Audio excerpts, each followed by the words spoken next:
So we got a Patreon listener question. This is a question that's actually been brought up on the podcast, but the last time this was brought up, it was brought up many years ago. I think like almost when we first started recording the podcast back in like 2010. So this is like a question that hasn't been answered in more than 8 years.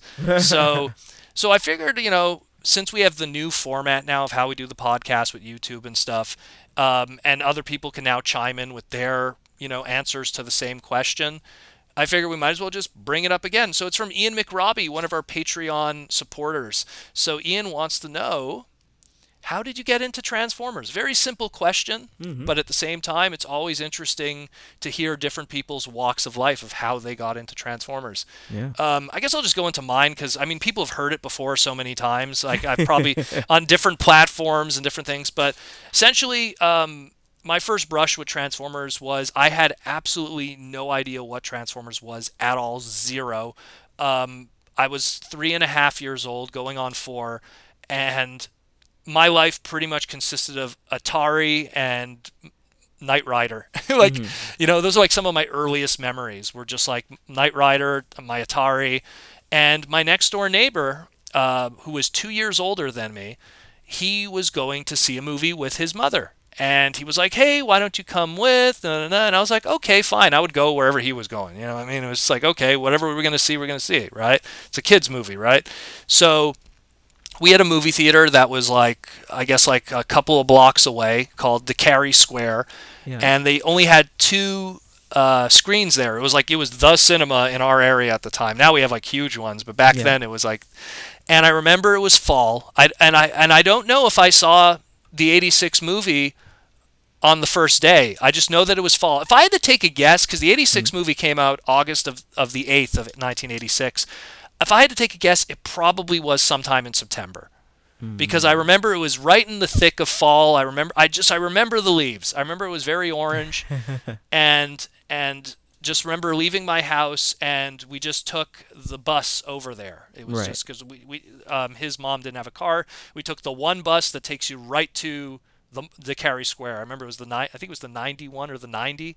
Anyways, and so I remember we went to see the 86 movie. I had no idea what I was getting myself into. Right. It was about a half-full theater. I don't really remember how many kids were in there, but I do remember my friend kind of being like freaking out at everything that was going on, and me just being kind of confused because I almost felt like, to give the equivalency for other people, it's like, imagine like going to see the live-action Ninja Turtles movie for the first time, but never seeing anything Ninja Turtles.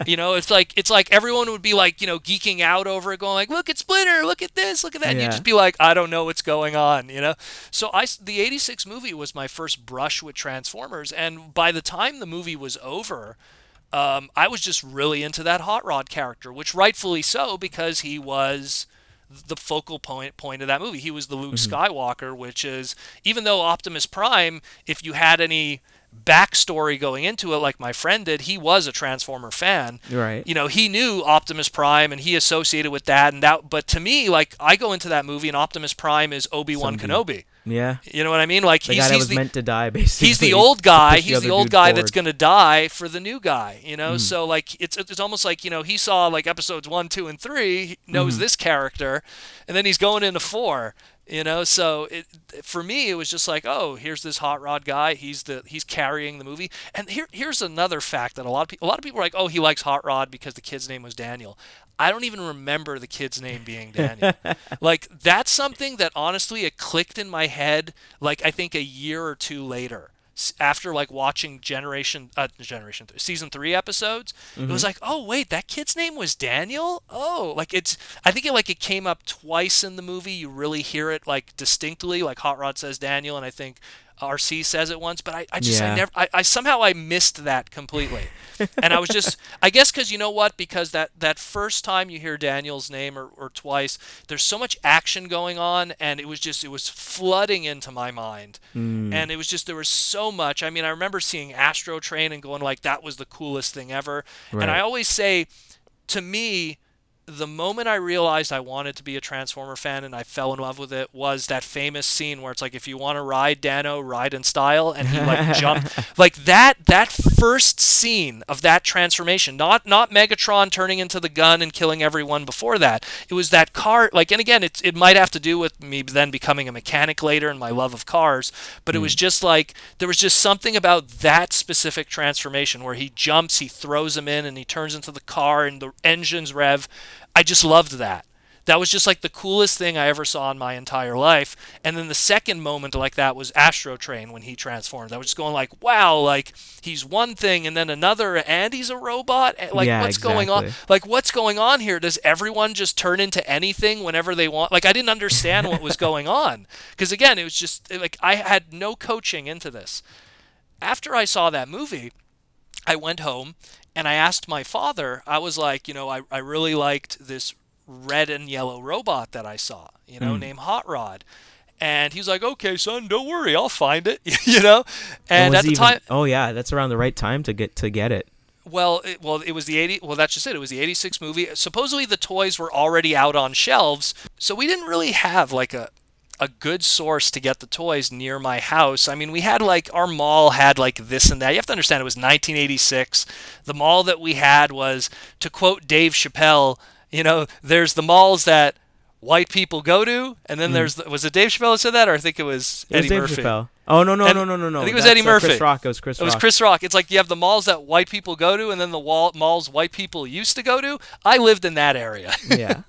So the mall wasn't that bumping at the time, but it did have. If you got to go downtown, then woo. Yeah, exactly. Well, because yeah, downtown you had Eaton Center and Sears, and you know, so for us, like, the mall that we had was very limited. And I think, and this is again, like, I asked my father and he doesn't really recollect the story, but if I had to really paint the picture, I have a feeling he probably went across the street to our more lackluster mall, and probably 85 product was kicking around, and there was Blaster.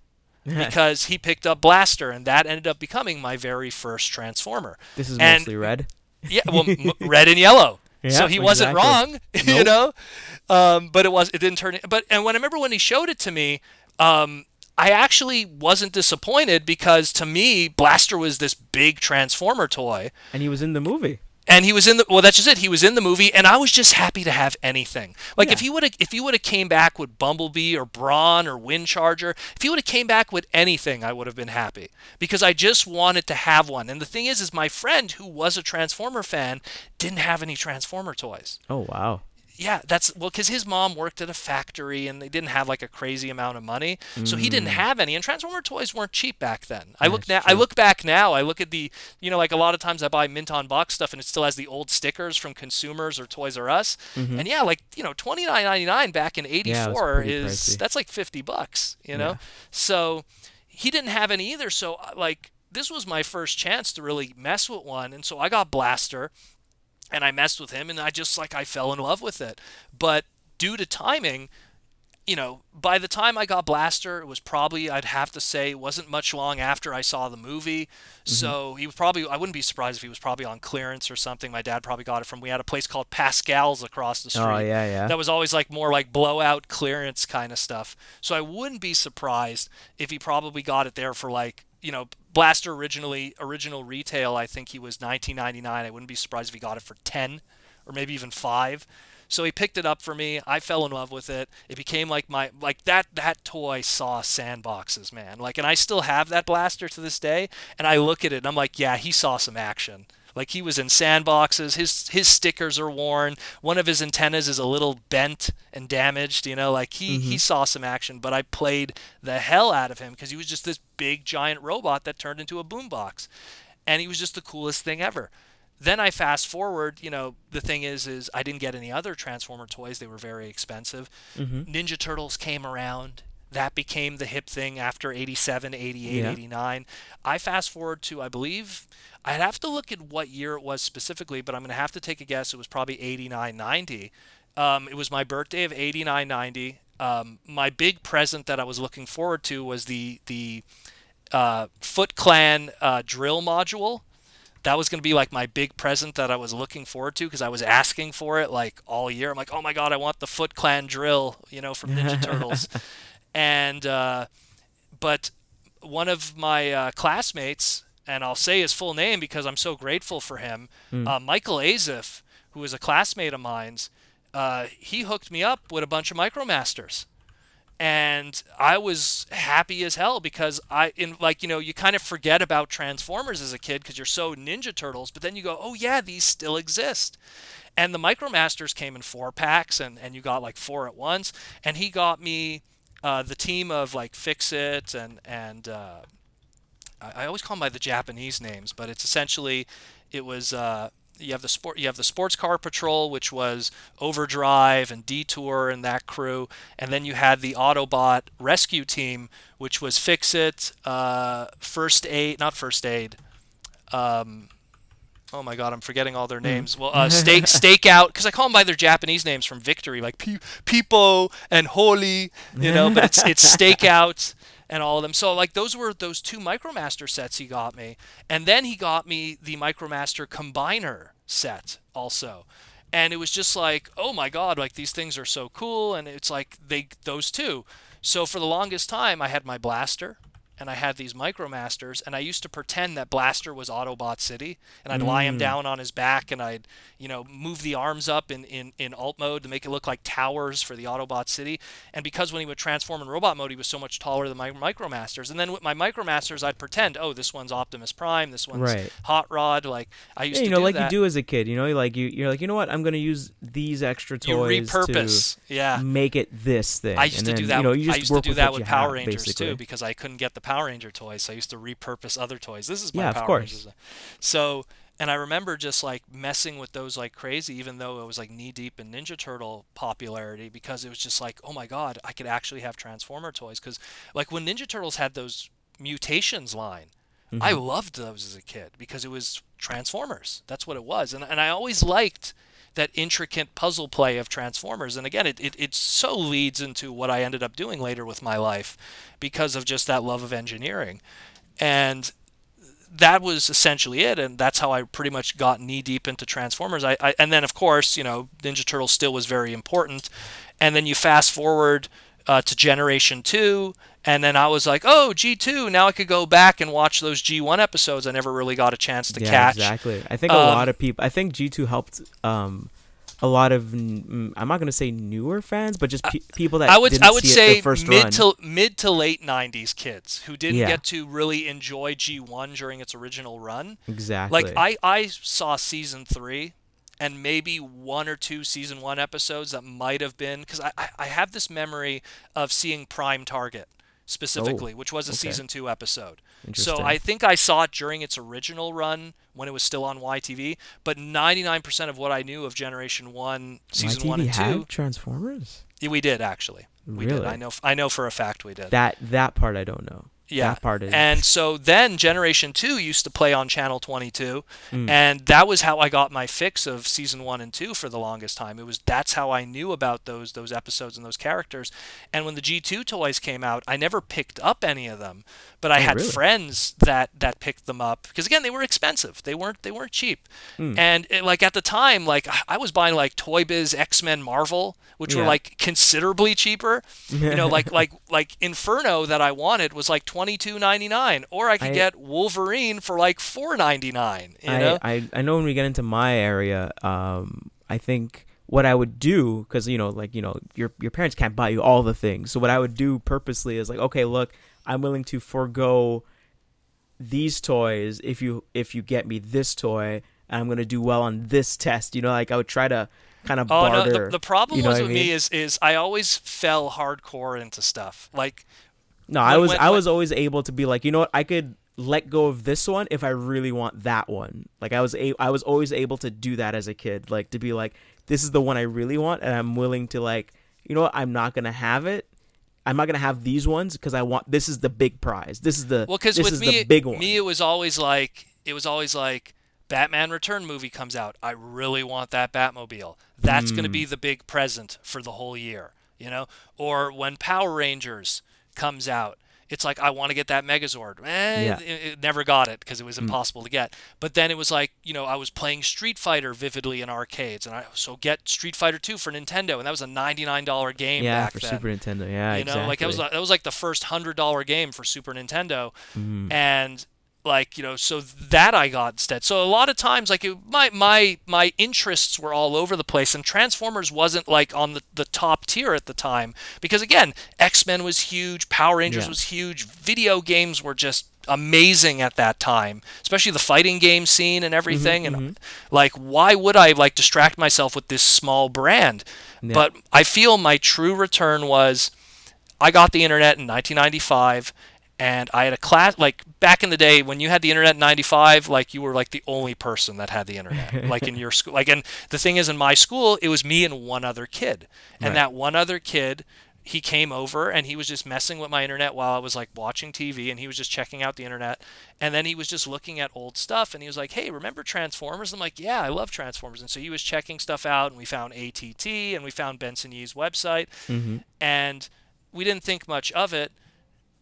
YTV gets, I'll never forget, I'm watching Reboot, and usually at the end of episodes, you'd have the credits running, and YTV would always have an announcer over the credits going, like, "Oh, coming next week, this new show from the creators of blah, blah, blah," or, "Up next." Like, they always have some guy that talks over the credits Yeah. of the show.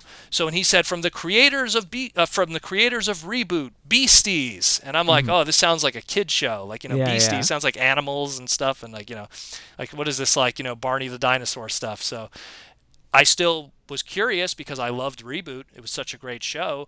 I tune in. Oh, hey, it's that Beast Wars toy line that I saw, on television while watching like episodes on Fox, which they had a Yeah, and you had commercial the for. commercials for the toys, and then Yeah. it would sprinkle in Transformers It's like, yeah, underneath. here's Cheetor, And you're like, and there's what? more to Cheetor than meets the eye. Under the skin Yeah, lurks a robot exactly.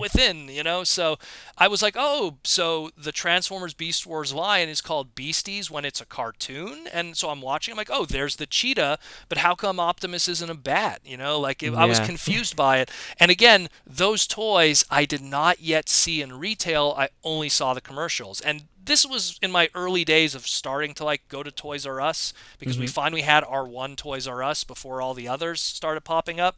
So like, I didn't even see them at Toys R Us, so it was just like, I guess we're gonna get them later.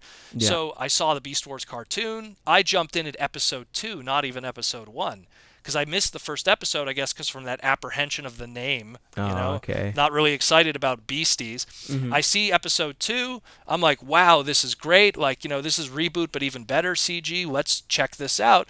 I go online, type in Beast Wars. First thing that came up, I'll never forget, Benson Yee's World of Transformers.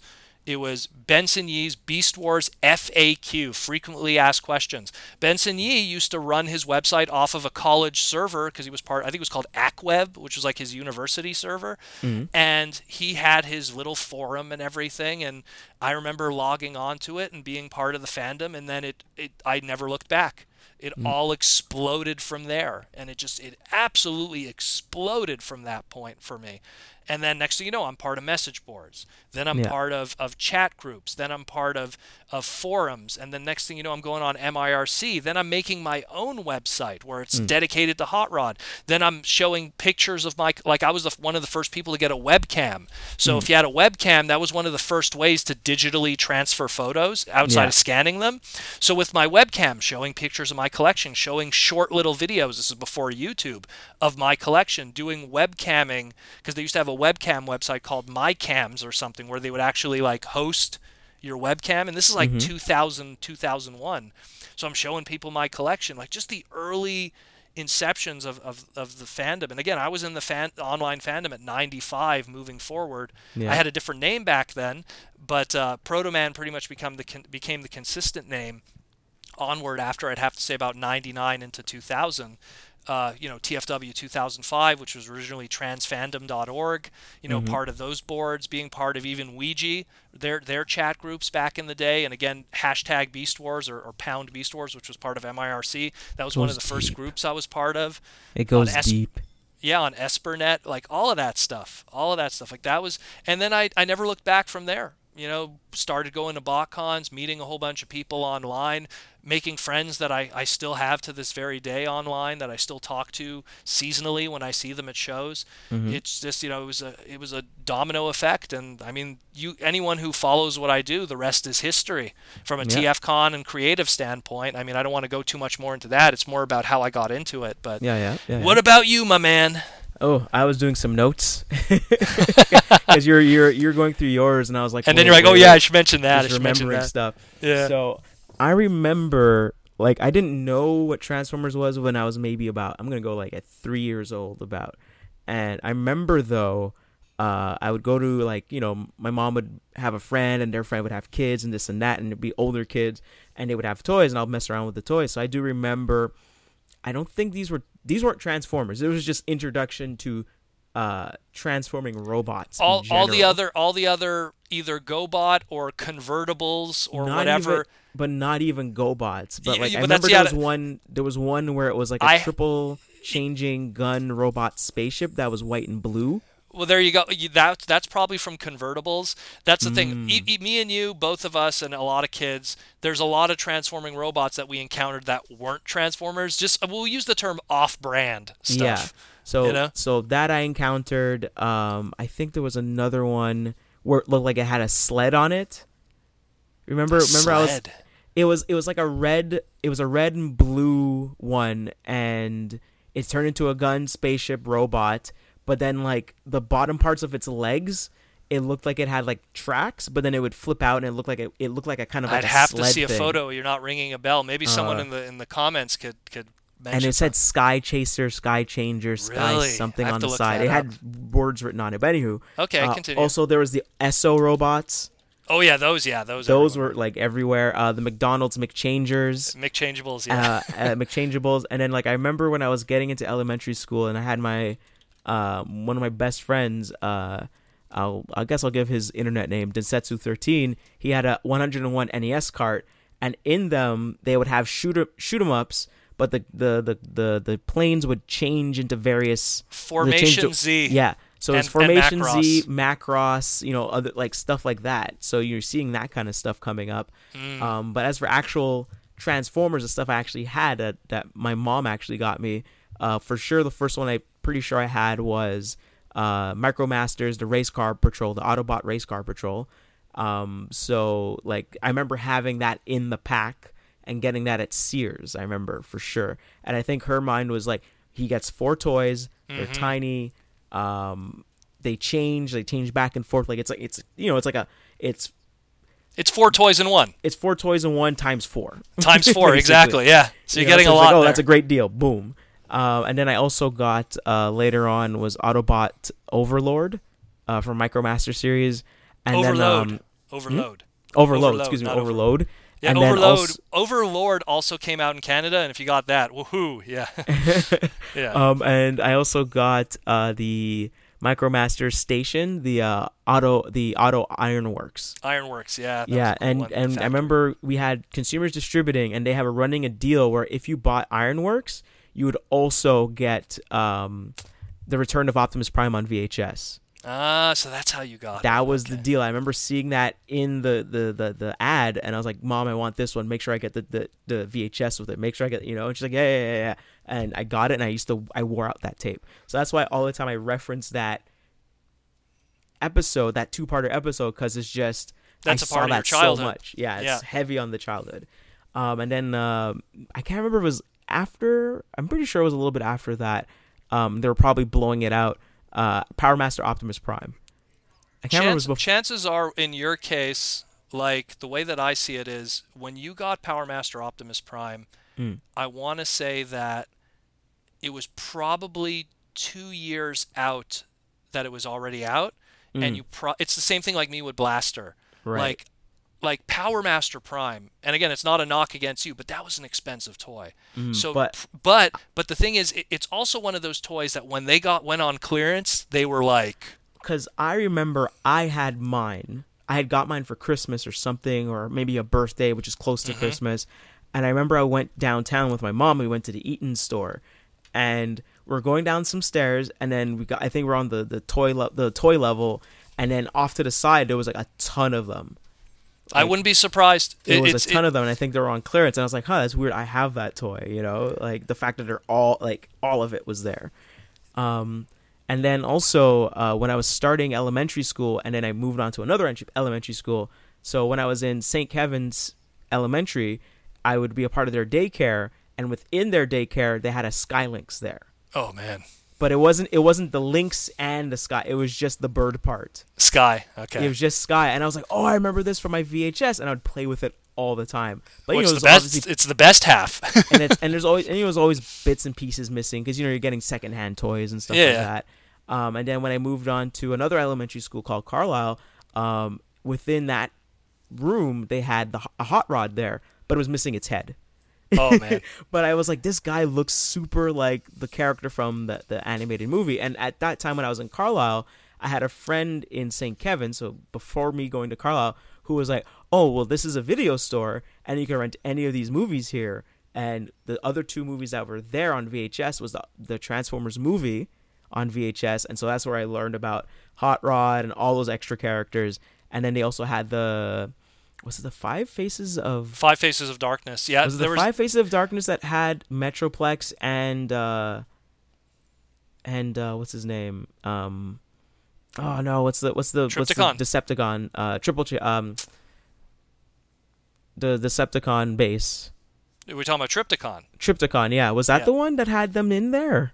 Well, because I remember the cover of it. They did fight at one point in Five Faces of Darkness, so I know that. Yeah, it was probably Five Faces of Darkness. There was a lot of unique VHS releases for Generation 1 that only came out in Europe and Canada. Mm-hmm. So it wouldn't be surprised. Like they have like weird covers too that like have stuff that doesn't reflect the inside. So I think the back of it had both of them fighting, but the front of it had like.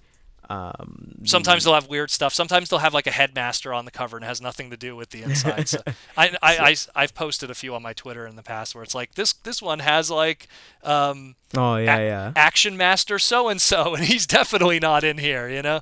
And also so like when I saw Hot Rod, I was like, this looks super familiar. But what threw me off completely was, oh look, there's a white Optimus Prime. What? So Ultra Magnus was there, but without the armor. It was just the white Optimus Prime. Just the armor. I mean, just the inner robot. Just the inner part. And I was just like super confused by that toy because I had never seen the 85 toys at that point. 86. And then obviously after that was G2, and you're watching G2 on TV and everything. And I managed to get Jazz as a kid. What was the other ones I got from G2? I think it was mostly Jazz I got. Well, first year G2, you'd be Jazz, the black Sideswipe. Optimus Prime. Yeah, the Optimus G2. Prime with the black trailer. Yeah, that one I had. G2 Megatron. No, I didn't have that one. Okay. That wasn't a part of it. Right. The Laser Cycles. The Jazz. Yeah. No, not the Jazz one. Road Rocket. One of the aerial bots. One of the part of Devastator. I can't remember which one. See, here's a fun fact. There probably was at one point in your life and my life that you had more Transformer toys than I did. It's crazy because the thing is you had a lot of G2 toys and I had like zero. Hooligan I had. That was one of my favorites for sure. But yeah, like that was my G2 stuff. And then seeing you had a lot of damn good toys as a kid. I look at your like the stuff you had when you were a kid, and I was like, man. And then I managed to keep and kind of kept them in really good condition. Wendell had the Power Ranger stuff when it was hot. Wendell had the G2 stuff when it was hot.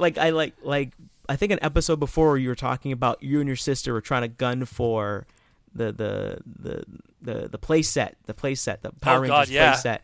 And I was just like, no, I want the Zords. Like the Zords is the goal. I think we were gunning for the playset because they probably didn't even have the Zords. And I remember I got my Megazord from Eaton's, and again I think it was another one of those like I'm not asking for anything. I'm asking for that and not getting anything else for the whole year. And then the Dragon Zord where we got it Zellers, I remember, and it was just making sure I was like a good kid. And getting those grades, and just making sure I felt I upheld my end of the bargain, and not going crazy if I didn't get what I want. Just like patience, not having a tantrum. More or less. Just patience. I feel like I made my case, and I'm, it's gonna happen. She said later, and I'm gonna and it's gonna come. Yeah. Stealth wealth. If anyone watches, what was that show? What was it called again? Regular Car Reviews, the Phaeton episode. He talks about stealth. He's like, stealth was the difference between a kid that he knows he's not going to get it, so he throws a tantrum, and a kid that knows he'll eventually get it. He just has to be super patient about it. And then it all went downhill when I met this guy over here, Proto Man, and he showed me his crazy collection. I was like, you're allowed to have all of this? That's pretty insane, and that's pretty intense. That's why when people see, because the thing is, I had an impressive display of toys from a young age because of my father. Because when you're raised by someone who, at his age, he has his toys on display. Yeah. Like, I remember as early as there is photos, legit, I should post them one time. There is photos from when I was still in diapers, and my dad has all these toys on display in my bedroom. Just like he had an antique shelving, and all the cars are just lined up nicely. Right. And they're like my toy cars, not like his toy cars, which is crazy to say for a grown man. But anyone who saw my recent post that I did. True. Well, I think a lot of the toys I had was probably other people getting them for me. But hand-me-downs. I kind of feel like people understood Ninja Turtles way more than they did Transformers. I think Transformers was more me kind of directing people to get this, get that. Ninja Turtles also was, and this is a thing that I've talked about a lot when it comes to Ninja Turtles, is that when Ninja Turtles came around after Transformers, it was hella more affordable. The average Ninja Turtle toy was $5. So that was a very good starting point, where it was just you have to buy a birthday present for someone, get them a turtle toy, $5. Where it's if you had to buy someone a Transformer toy, Bumblebee was $7.99. Yeah, you know what I mean? So it was just the starting price point was expensive, so it wasn't easy. Where Turtles was very welcoming for something like that, where everything was either expensive vehicles, expensive large vehicles, or that $5 price point. Right. You know what I mean? So that's why that's why I think every kid, poor or rich, had at least 10 Ninja Turtles. A good amount. Because of that, And again, I always see myself as, when I was growing up, we didn't have a lot of money growing up, so. I didn't have a lot of Transformers. Man, did I had Turtles. I know I had G.I. Joes as well, but I didn't get the big crazy vehicles. I got the Tiger Tracks one. The Tiger Attack repaints. Tiger Force stuff. The Tiger Force stuff. I had one of those. I had a Destro plane, but a really tiny one. So I had a few G.I. Joes as well, but. I do remember that, and Batman's too. I did have, but the Transformers. When you get into Kenner, Batman, Toy Biz, Marvel, there's so much stuff that, again, any kid of the 80s and 90s. Yeah. You didn't just sing to one tune. There was exactly. There was so much good Same stuff. With the Toy Biz. Getting into video games too. It's there's so much going on. If I look at the one thing I was lucky was my parents took a lot of photos when I was a child, and I see a lot of photos of my bedroom, and I'm like, man, there was a little bit of everything. Yeah, it was a nice mix of everything. But I know it got more hardcore when I met Proto Man, and it was through a mutual friend, Lion, basically. And he's like, "Oh, you should check out his room." And I go into the room, what the? Yeah, well, and especially at that point. At that point, I think it was I knew Wendell distantly, because we went through the same grade school, but we just weren't in the same circle of people. Yeah, and same thing. And I was younger. And I was younger. And you were younger. Yeah, well, that's just it. And when I thought to myself, wait a minute, I think Proto Man was the guy that beat me at Marvel World Heroes with Wolverine, and we went to the same arcades. So again, not the same circles, but we were always in the. But it wasn't until high school. It wasn't until high school that we met each other. And by the time we met each other in high school, Beast Wars was, I think, in its second year. Probably, and so we're talking. And we're watching episodes together, and you're schooling me on Japanese stuff. Oh yeah, well, that's why by 1998, I was like knee deep into discovering all that Japanese lore stuff. Like, big shout out to Rockman666. His website still exists to this day, which is amazing. Which he was like the first guy to like have his own .com and post like full episodes of stuff. Now, granted, the Real Player episodes that he uploaded don't exist anymore. Right. I don't even think anyone uses Real Player, and I don't even think you could play Real Player. But the point is, maybe you probably still can. But Maybe. the point is that he was like the, oh my God, he was like the first person to put up Victory episodes and Zone episodes, and that's what blew my mind. And so whenever, it's me unearthing this stuff and then sharing, the treasures that I found. And then also trying to piece it together if it has a continuity altogether. Oh God, yeah. That I used to make stuff up in my mind. I was like what was it? Like, if you ever watched that, there's a meme that's floating around of Always Sunny in Philadelphia, and it's one of the characters, and he has like pin boards of string connecting to this, and he's like, it all makes sense. Yeah, it was. That's Proto Man back in the day was doing that with all these characters and stuff. Oh like man, that. Well, especially that and Beast Wars, just like trying to like have a united continuity, which actually at the time it was true. There was a united continuity. Well, like, I mean, before that bombshell hit with like, oh well, here's Starscream. Oh, I lost in a battle. Blah blah blah blah. I fought honorably, and then Black Arachnia basically being the fans being like, no, you're lying, that didn't happen. Yeah, you got killed by Galvatron. Ah! But that's just it. Like, it was a big deal. And again, when Wendell came into my life and it was just like, yeah, this is the craziness, and I'm a very bad influence on people because a lot of times when I meet friends' wives, and then I always because I'll go to their house and then I'm looking at their collection, and then the wife will always turn to me and go like, isn't he crazy? And I'm like, honey, you got off easy. You should see my collection. again, I think we've brought this up before. I was at your place when you got Star Saber. Yeah, Star Saber. See, and you know what's crazy? I'm still trying to find that photo. When I find that photo, listeners, mark my words, that's going to be on Twitter, it's this great photo of me. I think it was grade 9 or grade 10. I'm still in my school uniform, came home from school. Star Saber came in the mail. Right. And this has to be like 98, 99. And I got a G1 mint-in-box Star Saber. Actually, Wendell recently posted a photo from my room back in 2000, and if you look in the background of that shot, you could see a mint-in-box Star Saber there. Yeah. So, I was like one of these super early adopters of G1 Japan, and I'm glad that I did that because it was so much cheaper back then. Mint-in-box Star Saber only cost me $125. Oof, can't even imagine today. $500 minimum. So it's just, we had a crazy beginning together when it came to that, and obviously we were united by a lot of things, video games and just love of all the common stuff in anime.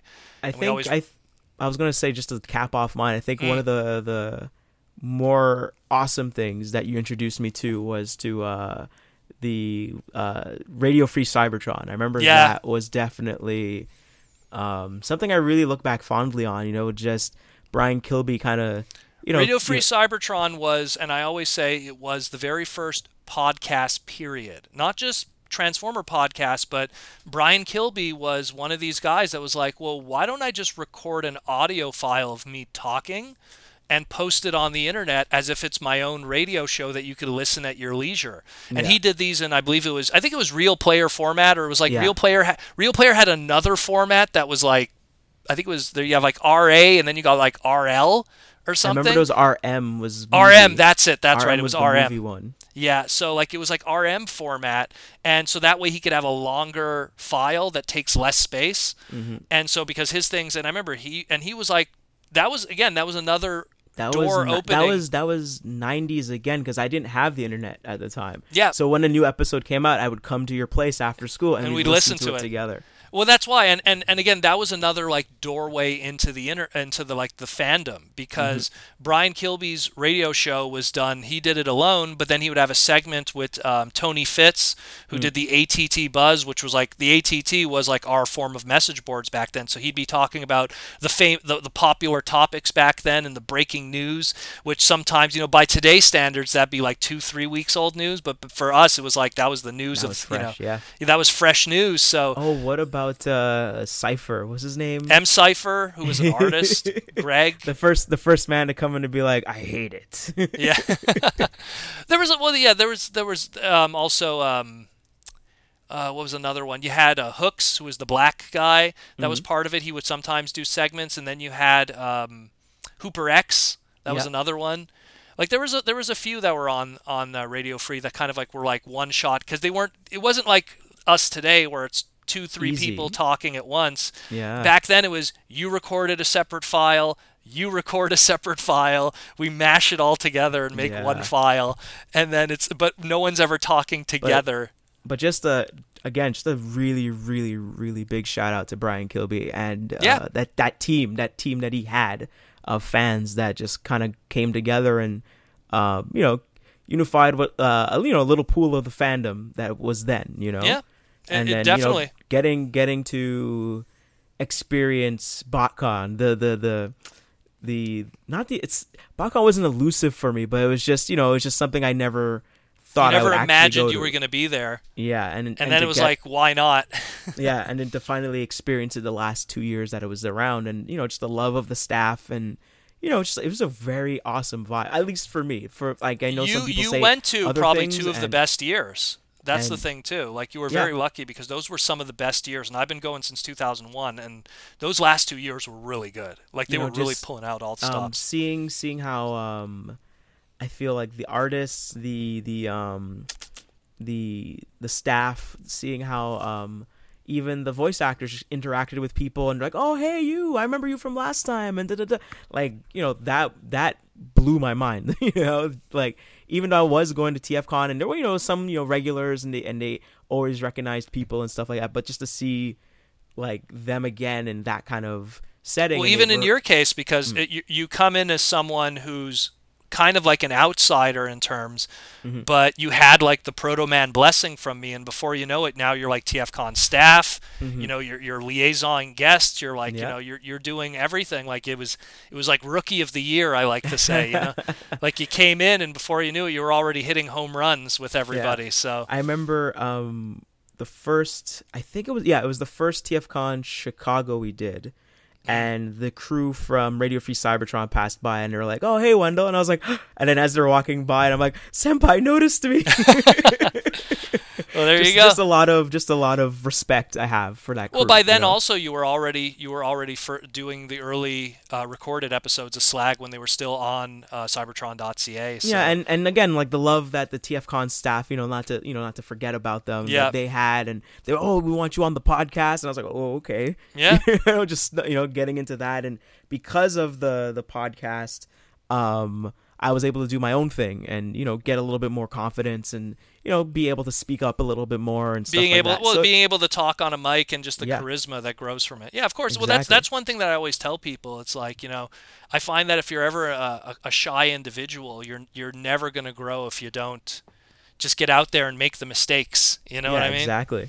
But yeah, like Miss Frizzle, like Miss Frizzle says in the Magic School Bus, make mistakes, get messy. Yeah.